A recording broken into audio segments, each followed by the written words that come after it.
অনেকদিন পর আসলে দেখতেছি তোর নিয়ে একটু বললে থাক, সময়টা ভালো কাটবে। বিগত 2 বছর ধর দেখছিলি না। ছোটবেলা বলবি তুই, যেহেতু বাল্যকালের ফ্রেন্ড, তুই তোর নিয়ে তো সময়টা কাটানো অন্যরকম, তাই না? আবার তো গেলে আবার কবে না কবে আসি, তখন আর কি আবার যাবি কবে না কবে আসস। সেই জন্য আজকে তোর নিয়ে যতটুকু সময়টা কাটাতে পারবো ততটুকু আনন্দ মুহূর্তে দিনটা কাটাবো। আচ্ছা ভাই, আপনি কিছু বলেন।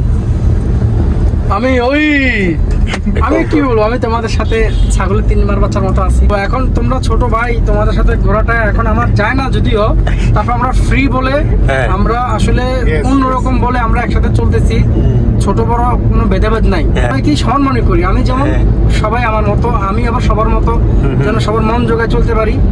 হ্যাঁ, ভালো চলতে যেন আমার একজন বলতে পারে যে অমুক লোকটা খুব ভালো। হ্যাঁ, কারণ আমি চাই না আমরা কখনো বদনাম করি না, আল্লাহর রহমত আর করতে চাচ্ছি না। তো ধন্যবাদ তোমাদেরকে যে তোমরা আমাদেরকে মানে আমাকে নিয়ে ঘুরতেছো, কোথাও যাচ্ছ, হয়তো তোমরা বিনোদন পাচ্ছ, আমিও পাচ্ছি, খুব ভালো লাগতেছে। দোস্ত, আমাদেরকে এখন পুলিশে চেকআউট দিয়ে নিয়ে যাচ্ছে সামনে। এই তো দেখছো, এই পুলিশে আমাদেরকে চেকআউট দিয়ে নিয়ে যাচ্ছে। আশা করি তুমি যখন দুবাই থেকে আসছো, আমি অলরেডি পুলিশকে খবর দিয়ে দিয়েছি। একটা ফানি, বেশি কিছু না, এটা একটা ফানি। হ্যালো বন্ধুরা, কেমন আছেন সবাই? আশা করি আপনারা সকলে ভালো আছেন। আমি ইমরান হোসেন, স্বাগত জানাচ্ছি চট্টগ্রামের 7ম পর্বে।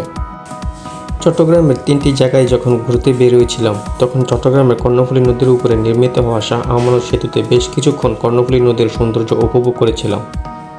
কর্ণফুলী নদীর পর্বটা আমার চ্যানেলে আপলোড করা আছে, যারা যারা দেখেননি তারা অবশ্যই এই ভিডিওটা দেখতে পারেন। কর্ণফুলী নদীর পর্বটা শেষ করে আমাদের পরবর্তী গন্তব্য কর্ণফুলী টানেল।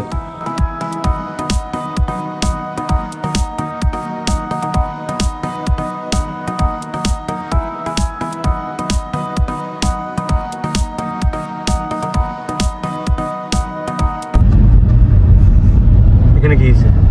ছাত্ররা চুনির পেপারে আছি। এখানে কি? এখানে আমার হস্তে কিছু দিচ্ছে,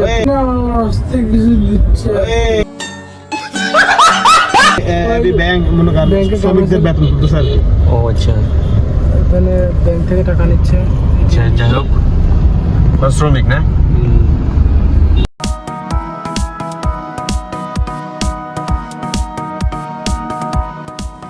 চট্টগ্রামের কর্ণফুলী নদীর আনোয়ারা প্রান্ত, অর্থাৎ এখান থেকে শুরু আমাদের এই কর্ণফুলী নদীর টার্মিনাল জার্নি। মূলত চট্টগ্রামের মহানগরী থেকে যোগাযোগের প্রধান সড়ক শাহ আমানত সেতু পার হয়ে চট্টগ্রামের আনোয়ারা সড়ক, এবং এই সড়কে সব ধরনের যানবাহন যাতায়াত করা যায়। বর্তমানে কর্ণফুলী টানেলের মাধ্যমে পতেঙ্গার সাথে আনোয়ারা উপজেলার সংযোগ হয়েছে। টানেল দিয়ে খুব অল্প সময়ে পতেঙ্গা সমুদ্র সৈকতে যাওয়া যায়। চট্টগ্রাম মহানগরীর বিপরীতে কর্ণফুলী নদীর দক্ষিণ পূর্ব পাশে ও বঙ্গোপসাগরের উপকূলে আনোয়ারা উপজেলার অবস্থান। চট্টগ্রাম জেলা সদর থেকে এই উপজেলার দূরত্ব 24 কিলোমিটার। এই উপজেলার উত্তরে পটিয়া উপজেলা, দক্ষিণে বাঁশখালী উপজেলা, পূর্বে চন্দনাইশ উপজেলা এবং পশ্চিমে চট্টগ্রাম বন্দর থানা ও বঙ্গোপসাগর।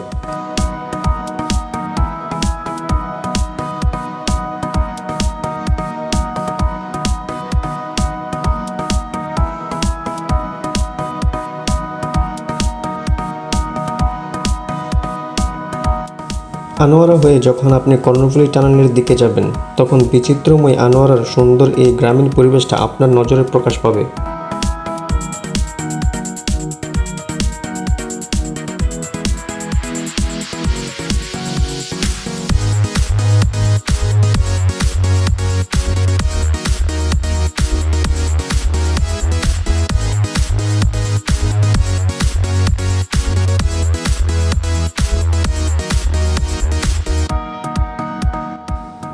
আনোয়ারার সুন্দর গ্রামীণ পরিবেশ দেখতে দেখতে আমরা চলে এলাম কর্ণফুলী টানেলের টোল প্লাজায়।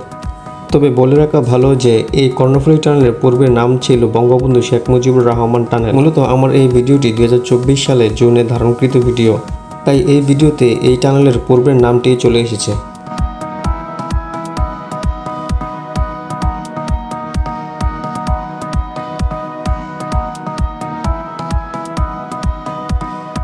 আমরা 200 টাকা টোল ভাড়া দিয়ে ছুটতে লাগলাম দক্ষিণ এশিয়ার দীর্ঘতম সড়ক সুড়ঙ্গ পথের দিকে।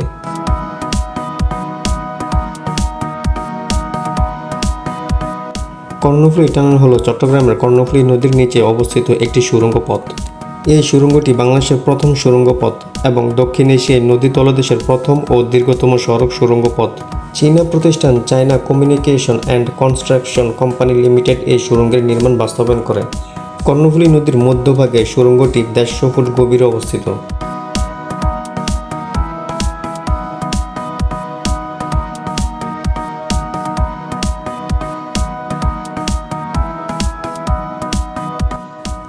দূর থেকে কর্ণফুলী নদী আর জাহাজগুলো দেখে বোঝার বাকি নেই আমরা এখন সুড়ঙ্গের ভিতরে প্রবেশ করতে চলেছি।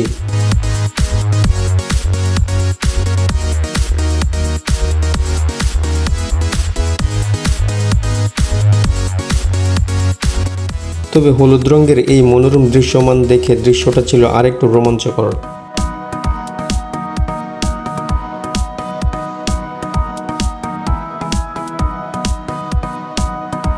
টানেলের ভিতরে ঢুকতেই 60 কিলোমিটারের গতিতে গাড়ি চালানোর নির্দেশনা।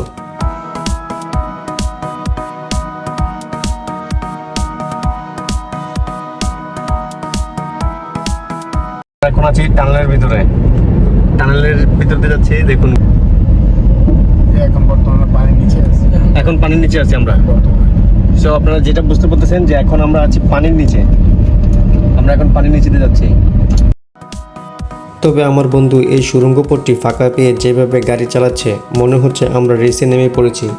তবে একটা জিনিস আমাকে বেশ অবাক করেছে, আমি এই সুড়ঙ্গ পথে প্রবেশ করার আগে মনে করেছিলাম এই টানেলের ভিতরে অসংখ্য যান চলাচল থাকবে, তবে বাস্তবতা বলছে ভিন্ন কথা। আমরা যখন এই সুড়ঙ্গের ভিতরে প্রবেশ করি পুরো সুড়ঙ্গ পথটি ছিল একদম গাড়িবিহীন, একটি গাড়িও আমাদের নজরে পড়েনি। তাছাড়া গুগল উইকিপিডিয়া মতে উদ্বোধনের পর থেকে প্রথম 1 বছরে দৈনিক আয়ের চেয়ে 4 গুণ বেশি ব্যয় হচ্ছে। মূলত আশানুরূপ যান চলাচল না করায় আর্থিক ক্ষতির সম্মুখীন হচ্ছে টানেলের কর্তৃপক্ষ।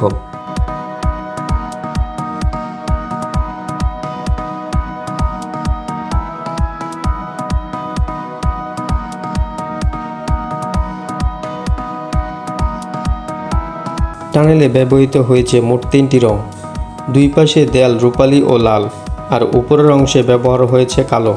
তাছাড়া উপরের 2 সাইডে রয়েছে নানা রকম লাইট এবং কিছু দূর পরপর রয়েছে বড় বড় জেট ফ্যান। এগুলোর পাশাপাশি এই টানেলের ভিতরে আরও যা যা দেখলাম যেমন CC camera, fire alarm, emergency exit, অর্থাৎ এই টানেলের ভিতরে কোনো দুর্ঘটনা ঘটলে ইমার্জেন্সি এক্সিট হওয়ার ব্যবস্থা রয়েছে।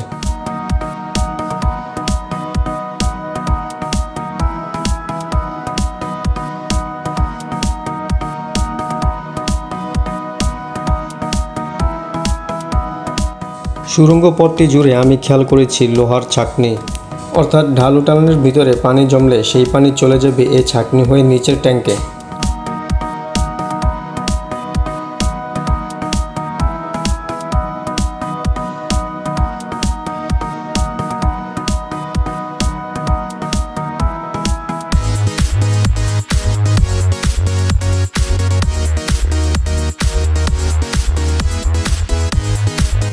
সাড়ে 3 কিলোমিটারের এই সুড়ঙ্গ পথটি আমরা পাড়ি দিলাম মাত্র 2-3 মিনিটে। চমৎকার জার্নি শেষ করে আমরা আনোয়ারা থেকে চলে এলাম চট্টগ্রামের পতেঙ্গা সমুদ্র সৈকতে।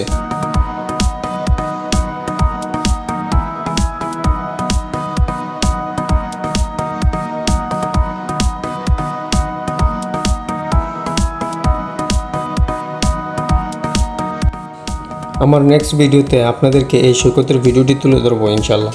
তো আজ এই পর্যন্তই, আবারও দেখা হচ্ছে চট্টগ্রামের পতেঙ্গা সমুদ্র সৈকতে। সেই পর্যন্ত সবাই ভালো থাকবেন, সুস্থ থাকবেন। আল্লাহ হাফেজ।